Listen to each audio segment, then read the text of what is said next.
제가 금요일의 과학 터치 정부과제 하면서 1년에 한 번씩 꼭 해요. 그래서 10년이 넘게 한 것 같은데, 아무튼 오늘 날씨도 진짜 안 좋은데 여러분들 나왔는데 재밌는 또 일생 여러분들에게 학생들이 계속 오네. 좋은 이야기를 나눌 수 있기를 바랍니다. 그다음에 저는 저 시계로 8시가 되면 강의를 마치도록 하겠습니다. 그렇게 됐고요. 아까 소개받은 대로 저는 고려대학교라는 학교가 있습니다. 서울에. 모르시는 분도 계실 테지만 그리고 거기에 학부는 생명과학대학의 생명과학부라는 똑똑한 학생들을 가르치고 있어요. 그래서 보면 아시겠지만, 그리고 선생님이 이제 연구하는 대목이 두 가지가 있어요. 하나는 미생물, 선생님 학부 전공이 미생물학이에요. 그래서 미생물학회도 많이 인볼브를 했고, 그 다음에는 또 생화학이라는 과목도 가르치고 있습니다. 그래서 끝에는 여러분 몸이 어떻게 우리가 하면 건강한 삶을 살 수 있을까, 이것도 한번 얘기를 하도록 하겠습니다. 그래서 제목은 미생물 앞에 우리 몸의 건강. 여기 여학생들이 많으니까 2명 빼고 다 여학생이네, 그지? 여학생에 특히 도움되는 얘기를 하도록 하겠습니다. 이제 조금 더 이제 학생들이 초등학생들이 올지도 모르니까 저는 강의할 때 말이에요. 중요한 얘기 먼저 하고 갈게요. 여학생들 많으니까. 제가 여학생들한테 권하는 음식이 있어요. 여러분들 좀 맛은 좀 없을지도 몰라. 두부를 좀 많이 먹으라고 권하고 싶어. 왜냐? 두부? 첫째는 이게 누구나 다 나이가 들어요. 나이가 들면은 뼈가 약해져. 특별히 여학생들은 나중에 뭐 임신, 출산 이렇게 해서 아기가 여러분들이 건강을 잘 취하지 않으면 여러분의 칼슘을 갖다가 빼가는 경우가 있어요. 그래서 골다공증에 많이 걸리는데, 젊었을 때 두부를 많이 먹으면 여러분들 우리말로 멸치 먹는 것보다 거기 칼슘이 많아. 그래서 두부가 굉장히 좋은 음식입니다. 여러분들 골다공증도 미리 젊을 때 예방을 하고, 그 다음에 거기에 굉장히 좋은 단백질이 있어요. 기름기가 없는 단백질이 있기 때문에 그거를 딴 건 몰라도 이제 고대 김준 교수가 와서 젊었을 때 두부 많이 먹으라고 그러더라. 그거는 기억을 해줘. 난 남자니까 괜찮아? 아니야. 뭐 남자도 마찬가지예요. 그런데 골다공증이 나이가 들어서 여자분들이 더 많이 걸리니까 내가 미리 얘기를 한다 이 말이야. 그 다음에 이제 마지막에 이제 암 얘기를 할 텐데, 그때 또 좋은 음식을 또 하나 소개를 하려고 그래요. 그거는 뭐냐면은, 이것도 별로 맛이 없어. 채소예요. 빨간색. 노란색, 빨간색, 적황색, 이거는 무조건 좋아. 거기 항산화제가 많이 있어요. 근데 빨간색 야채가 있어. 뭘까? 토마토. 토마토가 우리 몸에, 난 그만큼 좋은 채소나 음식은 여지껏 발견하지 못했어요. 그래서 토마토 많이 드세요. 왜냐면은 뭐 이태리 사람들, 그리스 사람들, 거기 건강한 사람들이 많아. 그 사람들이 낙천적이어서 뭐 띠까띠까 잘 놀고 꼭 그래서 그런 거 아시나? 그 사람들 스파게티 이런 거 많이 먹는단 말이야. 특별히 라이코피인이라는 무지막지한 항산화제가 거기 있는데, 이렇게 데쳐 먹고 끓여 먹고 그러잖아요. 스파게티 하는 것처럼. 그러면은 그것이 10배 정도 더 항산화 효과가 많이 있어요. 그러니까 토마토 많이 드세요. 또 맛이 별로 없어. 근데 몸에 굉장히 좋습니다. 그리고 특별히 간이 약한 분들, 간의 직법, 간에 그렇게 좋은 음식이 별로 없다. 여러분들이 이렇게 생각을 하면 될 것 같아요. 제 주위에 토마토만 열심히 먹어서 간이 안 좋았는데 나은 사람들 꽤 있습니다. 자, 두 가지 얘기했어. 두부. 그 다음에 토마토를 먹어라. 자, 저는 이제 교회 다니는 사람인데요. 하나님이 만드신 아름다운 세상이야. 여기. 그런데 여기 이렇게 보니까 여러분들, 저는 이제 생명과학자예요. 생물학자. 여기 있는 사람들을 갖다가 생물학의 기본 나누는 거야. 분류를 한다 그래요. 여기 두 분류로 지금 할 수 있어요. 여기 앉아 있는 사람들. 뭐와 뭐로 할 수 있을까? 남자, 여자. 이것도 분류예요. 응? 과학자들이 이 세상에 존재하는 모든 생명체를 딱 세 가지로 분류를 했어. 옛날에도 그렇게 분류했는데, 옛날에도 세 가지였는데, 현대 생물학 발전하면서, 분자 생물학, 생화학이 발전하면서 세 가지로 분류를 했어. 뭘까요? 옛날에는 어떻게 분류했을까? 선생님이 학교 다닐 때 과가 자연과학대학에 생물 관련 학과가 있었어요. 동물학과, 식물학과, 미생물학과. 그래서 옛날에는 동물, 식물, 미생물로 분류를 했어. 근데 지금은 그렇게 분류하지 않아요. 여러분들 아마 고등학교, 대학교 가서 최근 분류 체계가 많이 바뀌었는데 배우게 될 거예요. 지구상에 존재하는 생명체를 세 가지로 분류하라. 어떻게 할 수 있을까? 세균, 고세균, 진핵생물. 맞습니다. 자, 세균. 그 다음에 아까 학생이 아마 고세균 그랬는데 제가 작년에 한국미생물학회 학회장이었어요. 그래서 고세균이라고 얘기하지 말고 고균이라고 얘기하자라고 이제 한국에서 한국미생물학회에서 그렇게 얘기를 했어요. 그래서 고세균도 좋고 고균 아마 더 많이 쓰이게 될 겁니다. 그래서 고균, 그 다음에 세균, 그 다음에 진핵생물. 요 세 가지의 분류 체계가 여러분들 여기 보면 동물, 식물, 미생물 다 있는데 보니까 과학자들이 연구해서 그렇게 하지 않고 새로운 분류 체계가 만들어졌더라. 이것이 바로 세균, 우리가 많이 얘기할 수 있는 박테리아, 그죠? 박테리아. 여러분들 세균하고 균은 같아 달라? 달라요. 그러니까 세균은 박테리아예요. 균은 펑거스. 펑거스는 뭐라고 그러냐? 곰팡이. 달라. 많이 달라. 그 다음에 여기 고균. 아키아라고 영어로 얘기하는데 아키아. 그 다음에 진핵생물.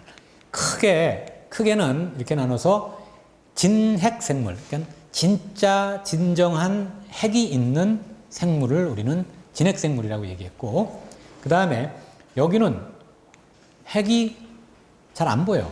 그래서 이걸 갖다가 우리가 원핵 생물로 이야기를 했는데 선생님이 잘 얘기 들어보세요. 지금부터 굉장히 어려운 얘기야. 그래서 이건 원래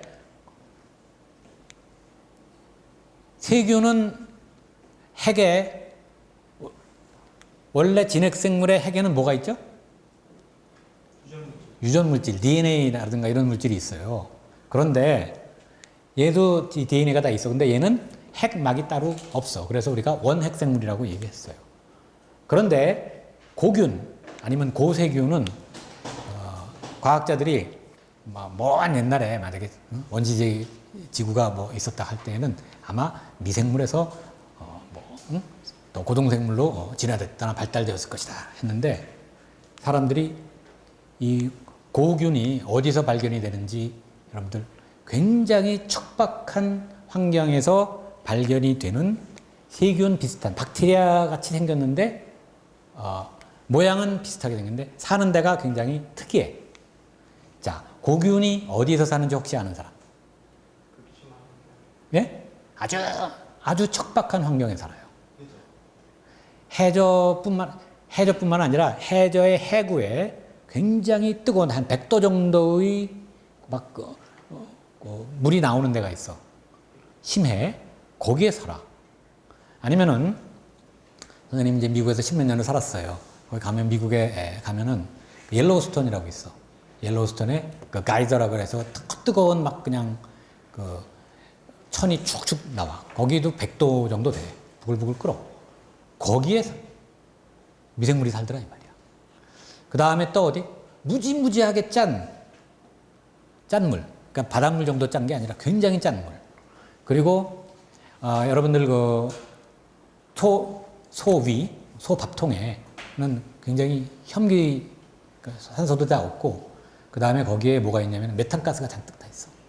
근데 메탄가스를 먹고 사는 그러니까 도저히 상상할 수 없는 척박한 환경에서 사는 미생물을 발견을 했어요 과학자들이. 그래서 이게 원시 미생물이구나 분명히 틀림없다. 그래가지고 막 연구를 했는데 아마 진화의 최초의 물질일 것이다. 그래가지고 이름을 고세균으로 지었어. 그랬는데 웬걸 분자생물학 생화학이 발달해서 그 내장을 뜯어봤어. 내장을 뜯어봤다는 게 아니라 이제 유전자 구조를 봤어. 그랬더니 어이구야 놀라운 사실이 발견이 됐어요. 진화론자들이 막 헷갈리고 있는 거야. 왜? 자, 진핵생물은 여러분들 자동차로 비유하면은 우리나라에서 제일 좀 좋은 차가 뭐예요? 우리나라에서 만드는 거? 생각 뭐? 제네시스? 제네시스라고 칩시다. 응? 그러면 안에 뚝딱 내장을 열어보면은 엔진도 제네시스 같은 좋은 엔진이 있어. 겉모습도 제네시스, 그 다음에 속에 엔진을 뜯어보니까 거기에 걸맞는 엔진이 들어가 있더라고요. 이게 바로 진핵생물이에요. 세균, 자그마한 안 보이죠? 박테리아. 뭐 우리나라에서 만드는 작고 귀여운 차가 뭐가 있을까? 모닝? 모닝. 겉으로 보니까 모닝이야. 안에 엔진을 뜯어보니까 또 모닝과 같은 그런 엔진이 들어가 있어. 그래서 it's okay. 자, 고세균. 겉은 모닝이야. 엔진을 딱 뜯어보니까 뭐야? 거기에 제네시스 엔진이 딱 들어가 있는 거예요. 그건 유전자 구조는 진핵생물을 닮았고 겉모습은 세균을 닮았고 그래가지고 과학자들이 이거 뭐야? 그래가지고 새로운 영역의 생명체다 해가지고 자 보세요. 이걸 갖다 우리는 분류학자들이 영역이라고 그래. 도메인 영역. 새로운 영역의 그 생명체가 최근에 다시 분류가 되어서 그래서 생명은 굉장히 신비한 거야. 그래서 여러분들 아마 이거는 고등학교 가든 고등학생들 한번 손 들어보세요. 여러분들 생물 분류할 때 고균 배워? 아직 안 배우지. 대학교 가면 배우게 될 거예요. 응? 새롭게 만들어진 거예요. 그러니까 새로운 학문을 여러분에게 지금 가르쳐주고 있다. 그래서 세균, 고균, 그 다음에 진핵생물. 커다랗게 세 개로 나눈다. 그러니까 여러분들이 이것도 기억해야 돼. 두부하고 토마토도 기억해야 되겠지만, 제네시스 엔진의 제네시스 겉모양, 제네시스 엔진을 가지고 겉모양은 모닝, 그 다음에 모닝 겉모양을 가졌는데 엔진도 모닝. 세 가지의 영역이 생명체에 존재하더라. 그래서 여러분들 사람 딱 보고 겉모습만 보고 판단하면 안 돼. 절대로. 내장이 더 중요한 거예요. 자, 이게 세포입니다. 자, 선생님이 학교에서 가르칠 때 이게 생명체냐 아니냐 할 때 첫 번째 물론 생명이 5가지 특징이 다 있어요. 그러나 여러분들 외울 필요 없어. 하지만 누구든지 알아요. 생명체는 무엇을 이루어졌다? 세포로 이루어졌다. 이것이 바로 세포예요. 영어로는 cell 해서 CELL이라고 cell이라고 얘기합니다. 이것이 세포야. 이거는 여러분과 나와 같은 고등 생물이 가지고 있는 세포 하나. 그 다음에 이거는 세균의 세포를 여러분들이 보고 계십니다. 자, 다 DNA가 있고 이게 바로 핵이야. 핵 무지 크죠? 이 안에 있는 것이 뭐냐? 유전물질, DNA라고 얘기를 하는 겁니다. 자, 이게 얼마나 재밌냐면 여기 그 안경 2명 남학생 있는데 왼쪽 너 세포로 이루어졌어? 이름이 뭐야? 조 선생. 너 세포로 이루어졌지? 네 세포 몇 개나 돼? 오른쪽 안경. 너는? 저는 좀 많이 있는 많이 있어. 정확히 자, 무척 많이 많아요. 그거는 과학적인 그런 사고방식은 아니고. 좀 선생님같이 작은 사람은 한 60조. 큰 사람은 100조. 100조라는 건 10의 14승이에요. 여러분이나 나나 다 엄마 뱃속에서 하나의 세포로 수정란에서 자궁에서 만들어지죠. 그것이 세포 분열을 이렇게 해가지고 성체가 되면 100조 정도, 10의 14승 정도의 그러한 세포를 가지고 있게 사람은. 그러면 세포 분열 무지무지 많이 해야 되겠네. 맞아? 2의 n승으로 해서 10의 14승을 계산을 해보면 그렇게 많이 안 돼. 그래서 사람은 유한한 존재예요. 세포 분열을 100번 이상 못하게끔 프로그램이 되어 있어요. 그래서 한 10의 40번에서 50번 분열하면 여러분 한 10의 100조 정도의 세포가 되는 거예요. 그것이 여러분과 나예요. 물론 나는 여러분보다 나이가 많으니까 더 많이 분열했겠지. 여러분들은 아직 파릇파릇하니까 좀 덜 해봤자 40에서 50 사이일 것이다. 그렇죠? 그것이 우리 몸이 가지고 있는 세포. 미생물은 대개 하나의 세포로 이루어졌죠? 박테리아라든가 펀자이라든가 이런 것들은 하나의 세포. 근데 우리 인간은 100조 정도의 세포로 이루어졌다. 크기도 달라. 얘는 지금 1 마이크로미터. 가로가 1 마이크로미터. 마이크로가 10의 몇 승? 마이크로가 10의 몇 승? 마이너스 6승. 그 정도는 알겠지? 그러니까 1 마이크로미터예요. 근데 이 박테리아 안에 있는 DNA를 갖다 일렬로 쫙 피면은 1 밀리미터 정도 돼. 1 밀리는 10의 몇 승? 10의 3승. 그 얘기는 뭐냐면은 1kg짜리 DNA가 꼬깃꼬깃 모여가지고 1m짜리 박스에다가 들어가 있는 거나 똑같다. 그래서 굉장히 아주 컴팩트하게 이루어졌다. 자, 사람 세포는 DNA를 쭉 피면은 한 2m 정도 돼요. 2m. 눈에 안 보이지만 그걸 일렬 펴. 그걸 갖다가 곱하기 10의 14승 하면은 2 곱하기 10의 14승 미터 정도 되겠죠? 그게 얼마나 긴 거냐? 여러분과 내 몸에 있는 DNA를 갖다 일렬로 쫙 피면은, 자, 박테리아는 일렬로 쫙 피면은 얼마 정도 된다고 그랬어? 1mm야.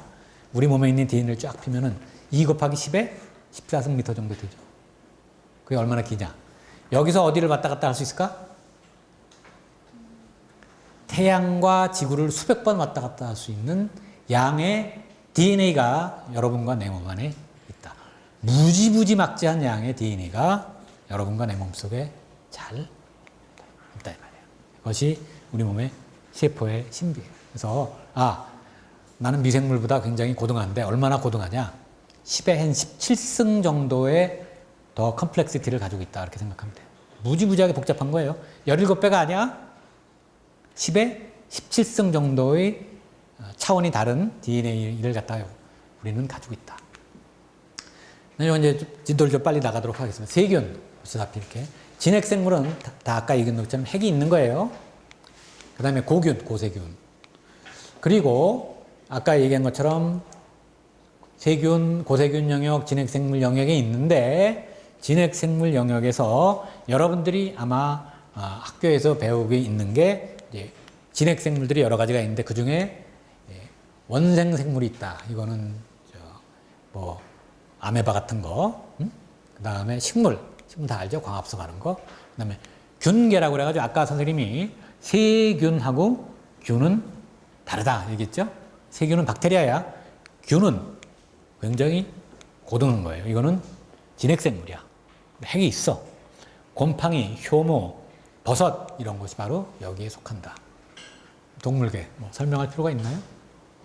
없죠. 그래서 이렇게 생명체를 분류를 하는 생명의 제 분야를 분류학이라고 얘기한다. 그 중에서 이제 우리가 미생물, 미생물이라는 건 세균, 고균, 그 다음에 이스트 이런 걸 갖다가 우리 미생물이라고 얘기합니다. 자, 박테리아를 갖다가 팍 터치면 DNA가 꼬깃꼬깃 퍼져 있던 것이 터져 나와서 이렇게 됩니다.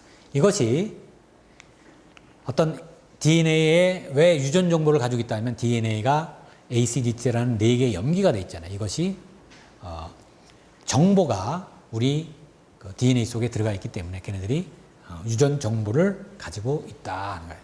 이렇게 보면은 전부 이렇게 정보가 컴퓨터 어떤 정보처럼 있다 이 말이에요. 그래서 유전 정보라고 얘기해요. 자, 선생님은 사실은 DNA 일을 한지 믿거나 말거나 40년이 넘었어. 대학교 들어가서부터 계속 DNA를 연구를 했어요. DNA가 있고, 아까 얘기한 것처럼 뉴클레오타이드에서 ACGT가 딱 순서대로 돼 있고, 요것이 이제 유전 정보를 가지고 있다. 이거는 아마 다 학교에서 배운 내용이니까. 자, 근데 유전 정보가 변하면은 우리 몸의 형질이 달라져. 형질이 달라져. 선생님이 외국 사람들을 보면 어떤 사람은 우리는 다 갈색 눈이나 까만색으로 같이 있지만은 어떤 사람들은 파란 눈도 있어, 초록색 눈도 있어, 갈색 눈도 있어, 어떤 사람은 빨간 눈도 있어.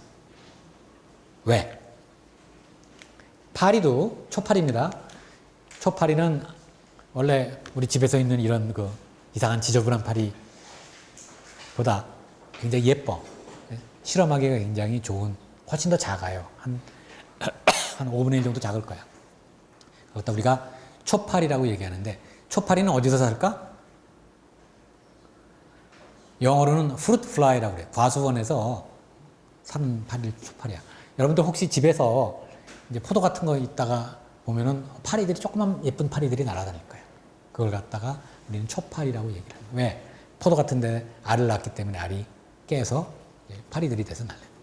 초파리. 초파리를 과학자들이 연구를 많이 해요. 왜? 뭐 예쁘기도 하고, 그 다음에 또 집에 있는 집파리보다 작아. 그러니까 키우기가 쉽죠. 그리고 형질이 연구를 많이 해가지고 이런 현상이 많아요. 얘는 원래 허연 눈이 아니라 원래 빨간 눈이에요. 근데 어떻게 하다가 이렇게 허연 눈이 됐을까?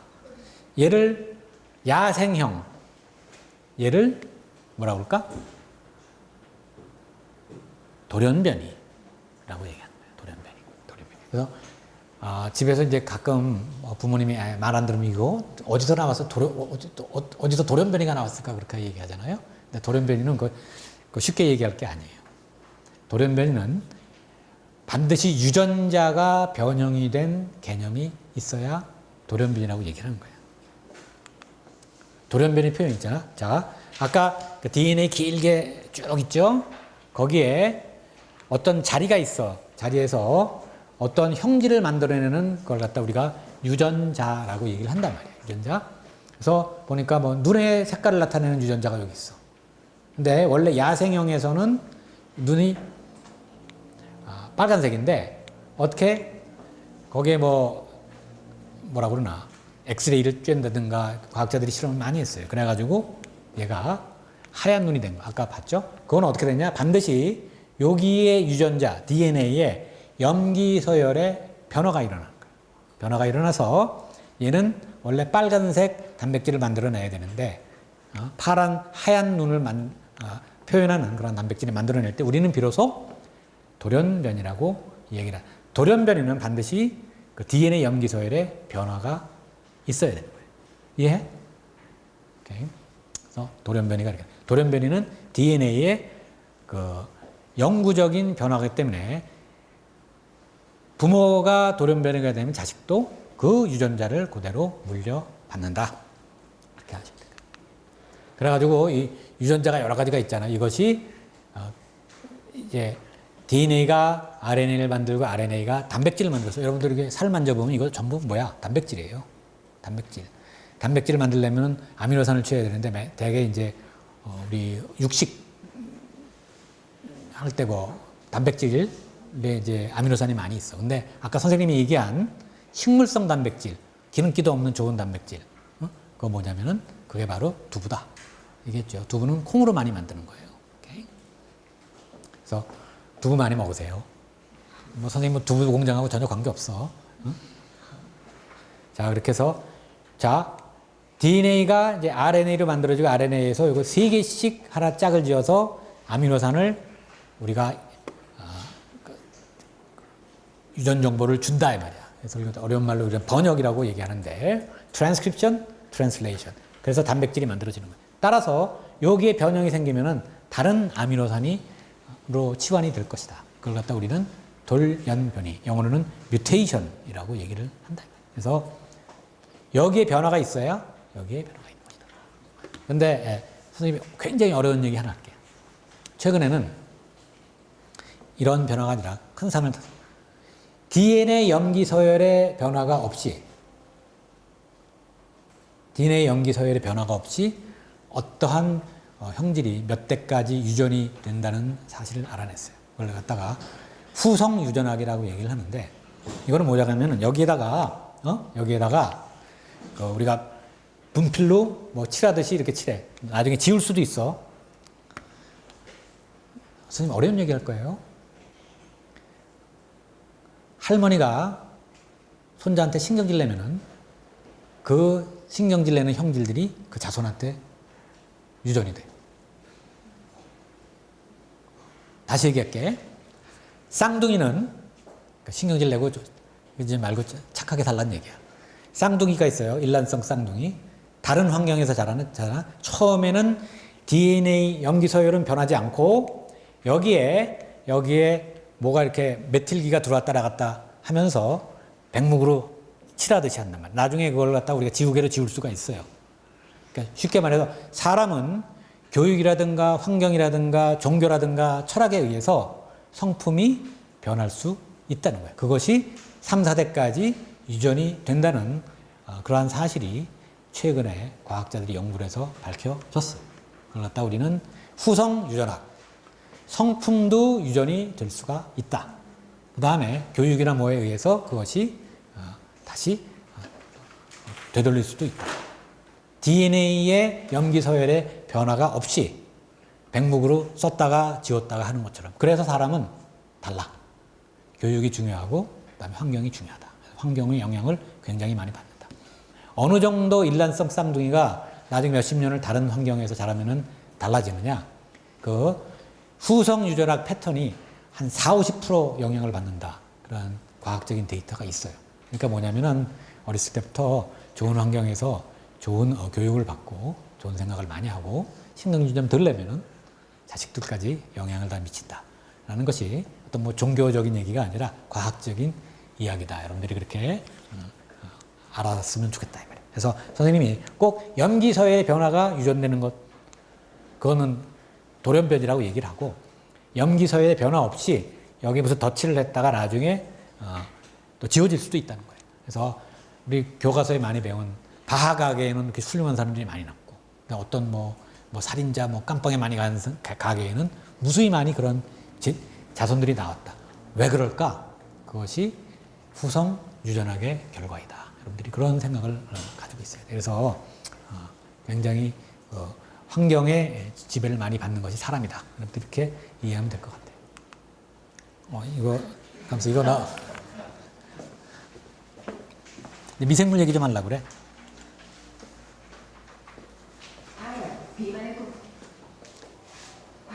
비만의 공포에서 벗어날 수 있는 방법은 무엇인가? 얼마 전에 텔레비 방송에 나온 거예요.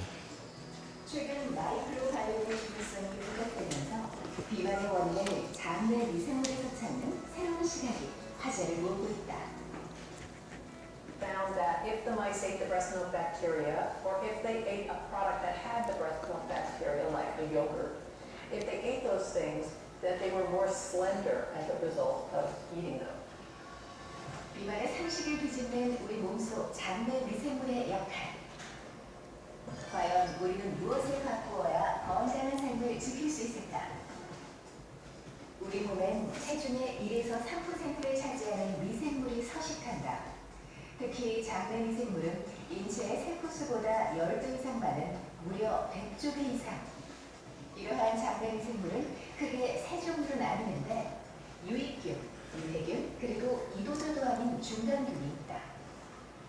건강한 성인의 경우 평균적으로 그 구성 비율이 유익균 30%, 유해균 5에서 10%, 그리고 나머지 60에서 70%는 중간균이다. 우리가 관심을 가져야 할 미생물이 바로 이 중간균이다.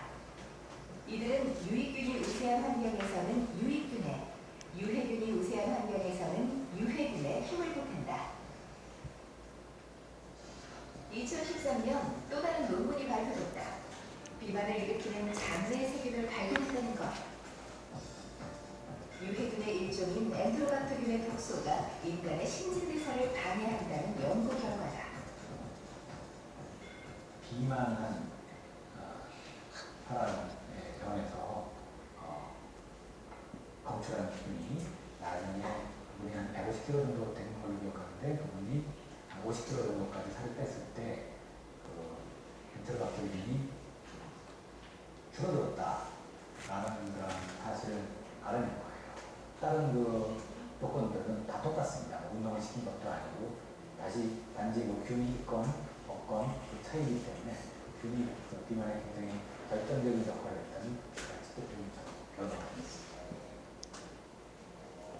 이후 엔테로박터균은 우리 몸속의 지방을 축적시키는 대표적인 비만 세균으로 성공한다. 그리고 최근 우리나라에서도 비만과 당뇨를 동시에 조절하는 비만 세균을 발견해 화제를 모으고 있다. 비만이 뭐랑 또 직결되어 있냐면 당뇨와 연결이 많이 되어 있습니다. 그래서 비만, 당뇨가 굉장히 많은 분들이 연구를 하고 있고요. 우리 정신건강은 뇌가 담당하지만 그 모든 것을 백업하는 것은 장에서 건강을 책임지고 있다고 하기 때문에 거의 모든 질병이 장내세균과 연관이 되어 있다고 해도 자, 식이섬유, 식물성 그걸 많이 먹으라는 얘기예요. 그 다음에 뭐 너무 스트레스 받지 말라. 그 다음에 모유 있잖아요. 뭐 여러분들이 이미 늦었지만은 혹시 시집 장가 가면은 꼭 모유를 먹여야 돼. 모유가 얼마나 좋은 거냐면은 너무 좋아서 지금 선생님이 1시간 이상 강의를 해야 되기 때문에 좌우지가 좋은 거 알면 돼요. 그래서 여기에 그 올리고당이라고 있는데 이것이 뱃속에 들어가서 우리 하여튼 몸의 건강도 책임지고 거기에 면역 성분도 증강시키고 그래서 모유가 굉장히 우리 몸에 중요한 역할을 한다. 그래서 처음부터 이미 모유를 먹은 학생들하고 안 먹은 학생들하고 건강 차이가 이미 벌어지는 거예요. 그래서 모유를 꼭 먹어라. 식이섬유. 그다음에 자 아까 여기 나온 그 내용 중에 일부가 우리 몸이 세포가 뭐 100조 정도 있다고 그랬잖아요. 근데 여러분 몸속에 미생물이 많이 살고 있습니다. 네, 여러분의 세포보다 적어도 5배에서 10배 이상의 미생물이 여러분 몸속에 있어요. 놀라운 사실이죠. 그걸 갖다 우리가 장내 미생물 아니면 마이크로바이옴이라고 얘기를 하는데 그것이 뭐다? 우리 몸의 체질을 결정한다. 여러분들이 그렇게 생각을 하면 될 것 같아요. 그래서 연구 결과에 나왔지만은 어떤 비만한 분들은 뱃속의 미생물이 비만한 거를 좋아하게끔 그렇게 구성이 되어 있는 거예요. 그래서 사실은 마른 사람의 미생물과 그다음에 비만한 사람의 미생물은 천지 차이다. 이렇게 여러분들이 이해를 하면 될 것 같고요. 그다음에 또 하나는 뇌의 신경세포가 굉장히 많이 있는데 장도 뇌만큼 신경세포가 많이 있어. 그래서 제2의 뇌다. 우리가 얘기하는데 그것이 누가 우리 몸의 체질을 결정해 주냐? 미생물이 결정을 해 준다. 여러분들이 이렇게 이해를 하면 될 것 같아요. 그래서 미생물이 다 나빠, 병균이야 뭐 이런 게 아니에요. 절대로 아니야.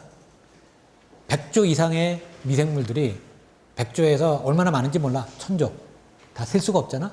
그 정도의 엄청나게 많은 미생물들이 여러분의 체질을 결정을 하고 있다. 이렇게 여러분들이 이해를 하시면 될 것 같아요. 그래서 좋은 미생물들이 많아질수록 여러분들이 건강해진다. 이제 좋은 미생물이 대부분이 아니에요, 사실은요. 한 10%, 20% 정도 돼 있고, 그 다음에 나쁜 미생물은 거의 없어. 그리고 중간 미생물들이 우리 몸에 굉장히 많이 있죠. 선생님은 병균을 연구하기 때문에 감염하는 미생물을 몇 가지 얘기를 좀 해주려고 그래요. 자, 이 미생물들. 바이러스, 메르스, 에볼라, 조류독감, 박테리아, 콜레라, 페스트. 그 다음에 효모, 곰팡이, 캔디다, 무좀, 이런 것들이 곰팡이다. 이런 것들이 이제 미생물 감염 진원이에요. 그 중에 선생님은 이 병원성 효모를 실험실에서 연구를 하고 있어요. 자, 바이러스, 그다음에 세균, 동물세포, 세포 사이즈를 다 알 수 있겠죠. 캔디다라고 얘기하는데 이제 지금부터는 이제 굉장히 전문적인 얘기를 제가 한 5분, 10분 정도 얘기하려고 그래요. 캔디다증 하면은 이게 뭐냐면은 우리 몸에 이 캔디다 균이 같이 살고 있어. 많은 그러한 세균과 같이. 그런데 우리 몸이 약해지면은 얘네들이 우리 몸을 공격을 하는 경우가 있다. 그래서 아마 여성분들의 아마 한 8, 90%가 일생에 한 번은 얘한테 공격을 당해. 사실 여성 생식기에 얘네들이 많이 있어요. 그래가지고 이걸 갖다가 피곤하게 되면 질염을 일으키는데 이거는 성병이 아니라 몸이 약해졌다는 증거예요. 그래서 그걸 질염을 일으키고 있고 그 다음에 대개 우리 애기 같은데 이제 그 뭐라고 그러나 기저귀 다이퍼 래쉬라고 얘기하는데 거기 쉽게 차면은 하얀색으로 끼는 게 또 캔디다예요. 그 다음에 우리 몸이 약할 때 우리 몸 속에 입 속에 허옇게 선태같이 껴. 그걸 아구창이라고 얘기하는데 그것도 바로 이런 캔디다예요. 그래서 건강한 사람은 뭐 좀 걸렸다가 좀 나아. 질염 다 나아요. 조금 약만 먹으면. 그런데 문제가 뭐냐? 면역력이 떨어진 사람들 있잖아. 어떤 사람이 떨어졌을까? 암에 걸렸다든가 아니면 에이즈에 걸렸다든가 장기를 갖다가 이식했다든가 그런 면역성이 많이 떨어질 때 여기에 걸리면은 치사율이 상당히 높습니다. 그래서 그리고 치사율이 30-40% 이상 돼요. 그래서 굉장히 면역력이 떨어진 사람한테 걸리면 치명적이다. 여러분들이 그렇게 이해를 하시면 될 것 같아요. 근데 이 캔디다는 아까 얘기했지만 병원성 효모라고 얘기했죠? 효모야. 효모는 동그래. 그래서 이렇게 효모같이 돼 있어요. 근데 얘가 영 상황이 안 좋아. 그러면은 길게 균사를 내요. 균사. 이걸 갖다가 하이파라고 얘기하는데 이렇게 되면은 이게 뭐냐면은 병원성으로 돌변을 해. 병원성 돌변. 그래서 얘는 비병원성. 얘는 병원성을 나타낸다. 여러분들이 이렇게 이해하면 될 것 같아요. 그래서 병원성 진균이고 그 다음에 우리 병원성 진균에서 병원 내 감염 1위를 가지고 있어요. 그렇게 됐고 참 여러분들 곰팡이 무좀 같은 거 잘 안 났잖아요. 왜? 똑같이 우리 사람과 같이 진핵 생물이기 때문에 잘 안 낳는 거예요. 항생제도 잘 안 듣고. 그래서 이거를 실험실에서 연구를 하기 시작했어요. 사람들이 죽고 그러니까 뭐 이런 것이 있고. 그래서 그러면 병원성과 비병원성이 아까 얘기한 것처럼 어디에 차이가 있을까를 선생님이 한번 생각을 해봤어. 단백질에 물론 뭐 이렇게 겉모양도 달라. 겉모양. 얘는 착한 애, 얘는 나쁜 애야. 그러면 어떻게 착한 거하고 나쁜 게 어디 차이일까? 한번 연구를 해봤어요. 자, 형태 변화에서 이렇게 비병원성이었다가 이렇게 하이파로 가면서 병원성이 된단 말이야. 그러면 얘 단백질과 얘 단백질이 조금 다르겠죠? 그래서 이 두 가지 종류의 그 미생물을 갖다가 선생님이 단백질을 갖다가 다 차이를 갖다가 연구를 했어요.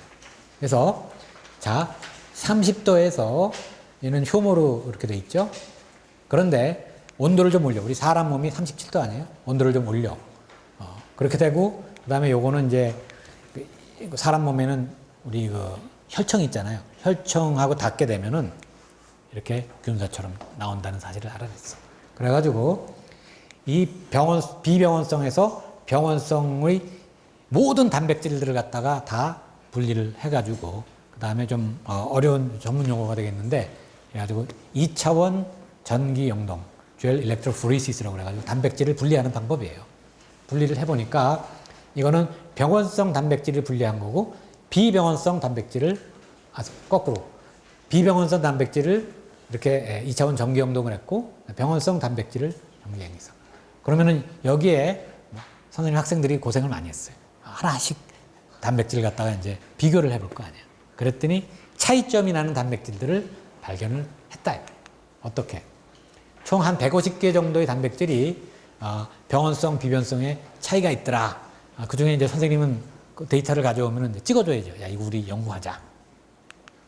그래가지고 보니까, 자, 비병원성이고 병원성이죠. 보니까 어떤 단백질이 다 이렇게 비슷하게 유치했는데 얘가 더 조금 커졌다라는 사실을 알아냈어요. 이건 하나의 예를 들은 거야. 그래서 VMA라는 그런 단백질이 병원성에서 조금 커졌다. VMA는 뭘 하는 거냐? 이렇게 액포라고 있어요. 효모에는 액포가 있는데 이 액포막에서 요게 요 구성 물질이야. 여기까지 뭐 다 알 필요는 없어요. 뭐 시간도 없고 할 얘기도 많으니까. 그래가지고 아무튼 여기에 있는 단백질이 굉장히 많이 더 증가를 하더라. 그래가지고 이게 도대체 왜 그럴까를 공부를 해봤더니 이 하이파로 가려면은 액포가 쫙 그 안에 차야 된단 말이야. 그러니까 액포를 만드는 단백질들이 많이 필요하더라. 그런 사실을 알아낸 거예요. 그래가지고 그 VMA 유전자가 중요하다는 사실을 알았죠. 그럼 이제 과학자들은 어떻게 해야 돼? 단백질을 알아냈어. 그럼 단백질을 만드는 유전자가 뭔가를 거꾸로 찾아갈 수 있죠. 그 다음에는 어떻게 해보고 싶어? 그 단백질을 한번 없애볼까? 그런 생각이 좀 들겠죠. 그래가지고 어떻게 했냐면은 이 유전자가 있죠. 유전자를 갖다가 없앨 수가 있어요. 없애. 과학적인 방법을 이걸 갖다 우리가 유전공학이라고 얘기를 하는 거예요. 유전자를 마음대로 넣었다 붙였다 이렇게 하는 그런 것을 거의 자유자재로 할 수 있는 시대가 되었어요. 어디에서? 사람을 뺀 생명체에서. 사람은 그렇게 조작할 수는 없죠.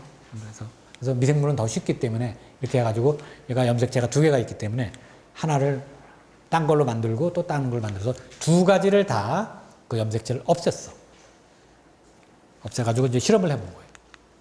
해봤더니 이 둘 다 없앤 그러한 유전자를 둘 다 없앤 데는 이렇게 균사로 가지 않더라라는 사실을 알아냈어요. 그 얘기는 뭐예요? 아까 균사로 가야 병원성이 나오는데 그 유전자를 없애니까 균사로 가지 않는다. 이게 과학적인 어떠한 그 문제를 해결하는 방법이에요. 무슨 말인지 알아? 잘 보세요. 로직을 보세요. 비병원성과 병원성이 있는데 그 단백질을 비교했어. 그러니까 병원성에서 많이 나오는 단백질을 우리가 찾아냈어. 그 단백질이 뭔가를 알아내가지고 그거의 유전자를 찾아간 거예요. 유전자가 그럼 없애보면 얘가 어떻게 될까? 보니까 병원성이 안 생기더라.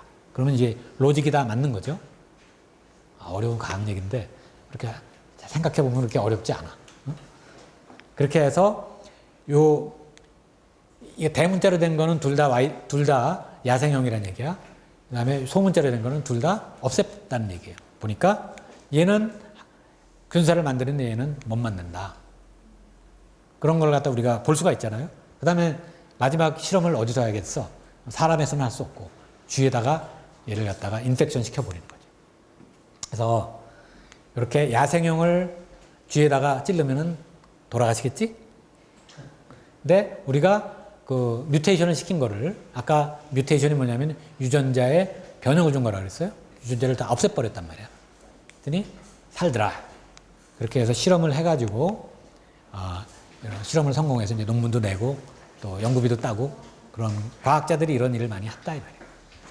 그렇게 해서 그 다음에는 어떻게 할까? 그 단백질이 병원성이 중요하면은 그거를 갖다가 뭐 이렇게 저해하는 약도 만들어내고 그것이 그 어떤 그 신약 개발하고 또 밀접한 관계가 있게 된다. 그래서 과학은 이런 방법으로 하는 거예요. 기초에서부터 시작해가지고 그걸 응용을 해서 우리가 약도 만들 수 있고 그것이 이제 과학자의 사실은 일이에요. 자, 이제 우리가 미생물 세포를 했는데 동물 세포, 식물 세포도 이렇게 보면은 동물 세포도 비슷해. 응? 핵이 있고 DNA가 있고 많이 있죠. 식물 세포는 차이점이 뭐가 있어? 엽록체가 있어가지고 스스로 햇빛에서 그 에너지를 받아다가 녹말을 만드는 그런 광합성을 하잖아요. 그 다음에 이거는 이제 미생물 세포예요. 미생물 세포는 여기에 핵은 없지만은 핵상체가 있어가지고 DNA가 여기 있더라. 자, 그래서 이제 선생님 이제 유전자 얘기도 하고 미생물 얘기도 했는데 이제는 아까 얘기한 대로 마지막 파트 암 얘기도 조금 해볼까 해요. 자, 주위에 보면은 어른들이 요즘 뭐 젊은 사람들도 암에 많이 걸려. 그래서 왜 그렇게 암이 많아질까? 보세요. 유전자와 암. 됐죠? 암은 유전자와 밀접한 관계가 있는 질병이에요. 하지만 꼭 유전이 되는 그러한 질병은 아니에요. 무슨 얘기냐면은 암이 걸리려면은 유전자가 여러 개가 돌연변이가 일어나서 그것이 쌓여서 암이 발병이 되는 거예요. 그리고 꼭 부모님이 암 걸렸다고 해서 자식이 암이 걸리는 것은 아니야. 하지만 다른 예를 들어볼게요. 선생님이 눈이 나빠. 그런데 선생님 이제 애들이 있을 거 아니야? 안경을 끼고 출생할까? 그렇진 않죠? 우리 집사람은 눈이 좋아. 안경은 안 껴. 근데 내 자식 중에 하나 눈이 나쁜 애서 안경을 낄 뻔한 애가 있어요. 그러면 그 뭐라고 나 나쁜 유전자를 나한테 받았다 이렇게 우리 집사람이 얘기할 수가 있겠죠? 잘 봐. 아기가 처음에 태어날 때 눈이 나쁘다고 해서 눈이 나빠서 나오는 게 아니야. 하지만은 눈이 나빠질 수 있는 형질은 가지고 나는 거예요. 무슨 말인지 알아?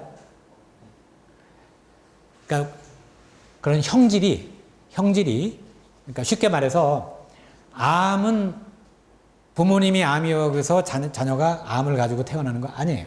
하지만 암이 걸릴 확률은 딴 데보다 형질적으로 더 높다. 왜?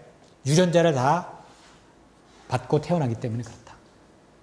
그래서 영어로 하면 굉장히 쉬운데 Cancer is a genetic disease. genetic이라는 것은 유전자와 관련이 되어 있는 병이야. 하지만은 it's not hereditary.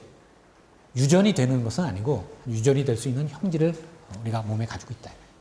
그래서 잘 들으세요. 여러분 가게에 우리 안젤리나 졸리라고 영화 배우가 있는데 보니까 유전자 검사를 해보니까 유방암하고 뭐 자궁암 걸릴 확률이 상당히 높아. 그래가지고 다 미리 절제를 했잖아요. 왜 그런 현상이 있냐면은 특히 이제 유방암이라든가 대장암 같은 경우에는 그러한 유전자가 나한테 있다 그러면은 그것이 한 40대, 50대에 발병될 확률을 우리가 예측을 할 수 있을 정도 된다 이 말이에요. 그러니까 그것이 나이가 들면서 그렇게 될 수 있기 때문에 이게 무슨 얘기냐면은 어떤 가게에는 삼촌이 무슨 암에 걸렸고 그 다음에 뭐 고모가 무슨 암에 걸렸고 다른 암인데 그런 경우가 있어요. 그런 경우에는 우리가 어려운 얘기로 P53이라는 암을 갖다가 좀 덜 일으키게 하려고 하는 유전자가 조금 잘못되어 있으면은 그 가게에 각종 종류 암이 많이 발생을 할 수가 있다. 그래서 반드시 여러분들의 어떤 가게를 좀 살펴봐야 된다. 어떤 집안은 엄마가 유방암인데 자식이 유방암을 걸릴 확률이 또 높아. 그래서 아까 얘기한 것처럼 그렇게 우리 몸에 여러 유전자가 있기 때문에 그 중에서 암과 관련이 되어 있는 유전자가 그 집안에 좀 약하면은 그 집안은 암에 걸릴 수 있는 확률이 딴 데보다 높다. 그러니까 몸을 조심을 해야 된다. 그래서 암은 말이에요. 미국에서 암센터에서 50년 동안 연구를 했는데 결론이 뭐냐? 암은 치료보다는 미리 예방하는 것이 훨씬 중요하다라는 결론을 이르게 된 거예요. 그래서 여러분들 아직 어리니까 암 걱정 별로 안 하겠지만 나이가 40이 되고 그렇게 되면은 이제 건강진단을 하라고 암 진단을 하라고 나올 거야. 그때는 반드시 암 검진을 미리 해주는 것이 여러분의 건강에 도움이 된다. 특별히 가게에 어떤 뭐 이모라든가 고모라든가 삼촌이라든가 암에 걸린 사람이 있을 경우에는 그런 것을 미리 체크해 주는 것이 훨씬 여러분이 건강한 생활을 하는데 도움이 될 것이다. 여러분 여기 앉아있는 여학생들은 평균 100살 이상 살아요. 남자들은 93, 4살까지 살 거예요. 근데 그게 중요한 게 아니야. 장수가 중요한 게 아니야. 죽기 전달까지 건강하게 사는 게 그게 진짜 복이에요. 그래서 여러분 몸을 잘 관리를 하길 바라고 특별히 선생님 제자들한테 많이 얘기해요. 야, 암 방지하는 가장 중요한 것 중에 하나가 담배 피지 마라. 담배 피면 폐암 걸릴 확률이 10배가 높아져요. 10배가 높아진다. 그래서 선생님이 아는 선생님이 암 강의도 하고 암 연구도 해요. 가장 확실한 발암물질이 하나가 있는데 그게 담배. 또 가장 확실한 발암물질이 또 하나 있어요. 그게 뭐냐면 여러분들 고기 탄 거 있잖아. 고소하다고 해서 먹지 마세요. 그거는 고기 탄 거 까만 거는 우리가 파이로 프로덕트라고 얘기하는데 그것이 우리 몸의 DNA 속에 끼어 들어가 가지고 암을 유발한다. 그래서 고기 탄 거는 고소하다고 해서 먹지 말고 버리세요. 그것만 떼고 먹으란 말이에요. 그래서 그것만 해도 굉장히 건강한 생활을 할 수 있잖아. 게다가 도마도까지 먹으면은 여러분은 평균 10년은 건강하게 살 것이다. 담배 피지 말고 고기 탄 거 먹지 말고 토마토를 많이 먹자. 그럼 여러분들 오늘 강이 건지는 거야. 알았지? 그래서 암에 걸릴 수 있는 형질은 유전될 수 있어. 암은 치료보다 예방이 훨씬 더 중요해. 이것이 중요한 오늘의 10분 남은 강의다.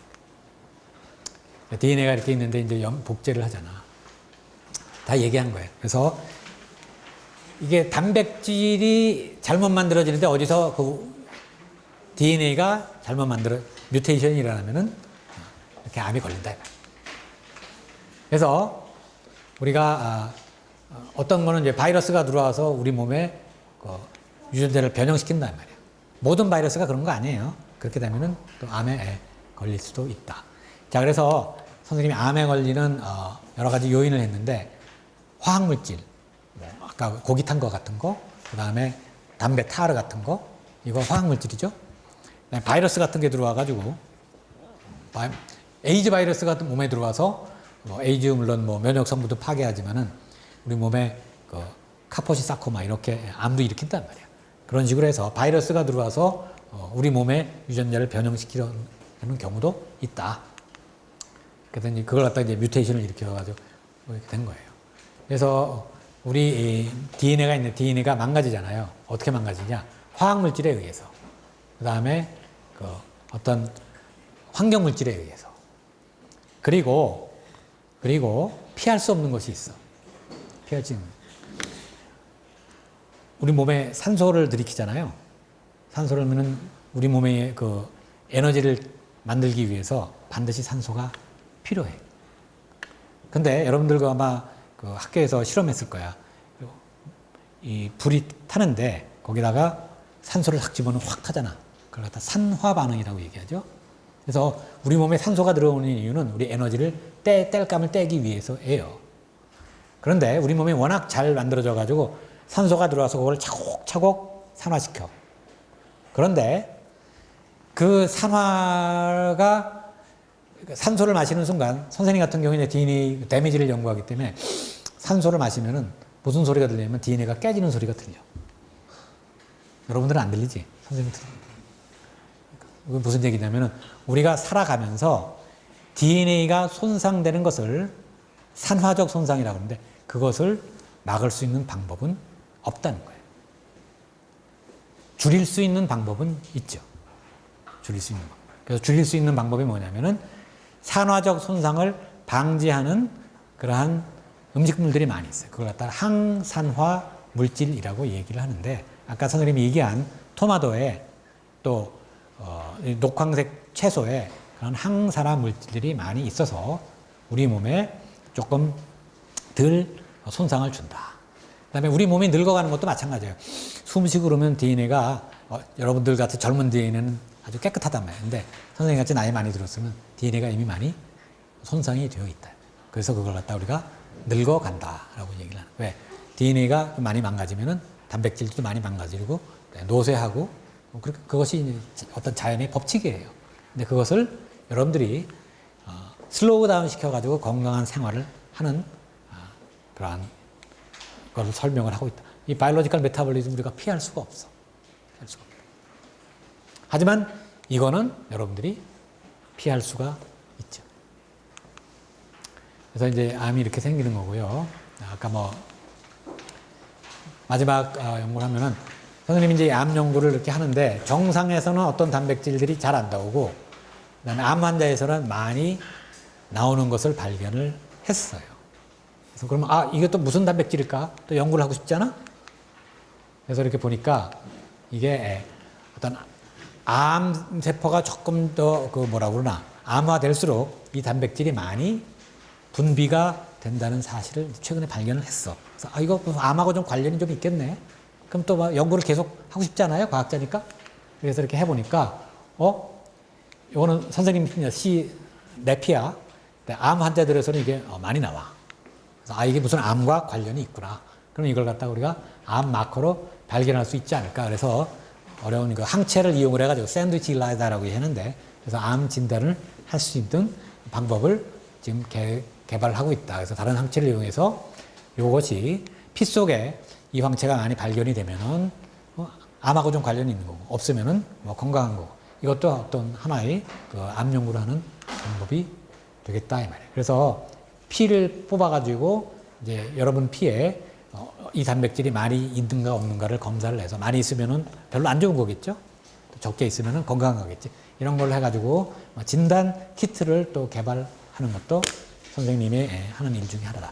그래서 아마 1분 전이기 때문에 시간을 좀 많이 제대로 시간을 지켜서 난 고맙게 생각을 하고, 선생님을 도와서 같이 일하는 선생님 실험실 사람들이에요.